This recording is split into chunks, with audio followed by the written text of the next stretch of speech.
La pandemia dejó en claro a las naciones que se debe privilegiar a la salud antes de que la economía, e incluso dejar de ver a la salud como un negocio, sino darle su lugar como derecho fundamental. Esto lo comentó el director de Canal 44, Gabriel Torres Espinosa, durante el conversatorio Las políticas públicas en tiempos de crisis, organizado por el Colegio de Jalisco. Las naciones que privilegiaron la economía sobre la salud de sus habitantes actualmente ostentan los primeros lugares a nivel mundial en casos confirmados y en muertes confirmadas a causa del coronavirus. Y hoy por hoy son precisamente el epicentro actual de la pandemia en el orbe: Estados Unidos, Brasil y México. En contraparte, podríamos decir, ¿de qué sirve el cuantioso número de personas dedicadas a las Fuerzas Armadas, por ejemplo, en Estados Unidos, y que con el correr del tiempo han consolidado toda una cultura bélica y acentuadamente armamentista, cuando el día de hoy enfrentan una guerra contra un enemigo invisible que ha colapsado el sistema de salud, que ha colapsado el sistema de empleo? Por ello, añadió, se espera un cambio de paradigma.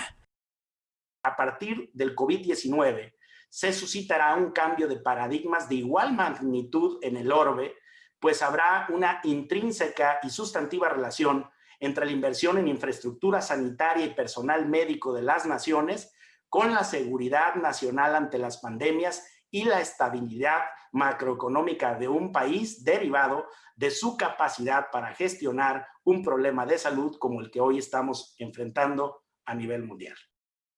Cinti Ramírez, directora del Departamento de Relaciones Internacionales del TEC de Monterrey, señaló que hay dos distintas estrategias para combatir pandemias: contención y mitigación. Mitigación es justo lo que hemos estado viviendo en México, es esta idea, y en muchos países, la gran mayoría de los países, esta idea de poner en marcha medidas que alenten la velocidad del contagio.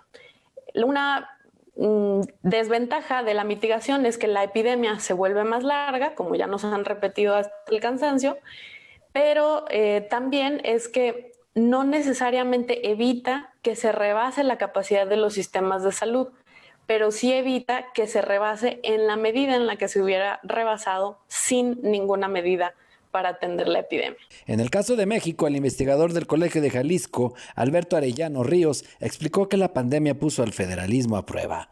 Fue muy importante ver cómo el federalismo toma vida y entonces hay un problema de cooperación, coordinación, y decíamos, no es un asunto de interpretación del mismo problema, sino de ver cómo todas esas realidades coexisten y qué pudiéramos hacer, y ustedes a lo mejor ya lo trataron en conversatorios anteriores, que hay un problema de coordinación, un problema de cooperación, por las razones que ustedes quisieran, pero en el caso concreto de este asunto, era importante ver cómo la federación apuntaba por un lado y los gobiernos de las entidades federativas para otro.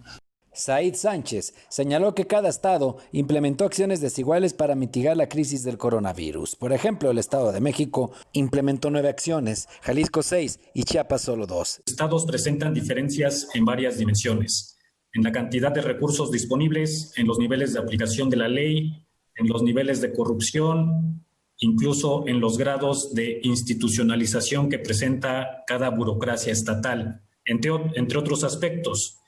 Y es en este contexto de diferencias entre los estados donde se han implementado estas acciones, programas y políticas para enfrentar los efectos negativos de la pandemia.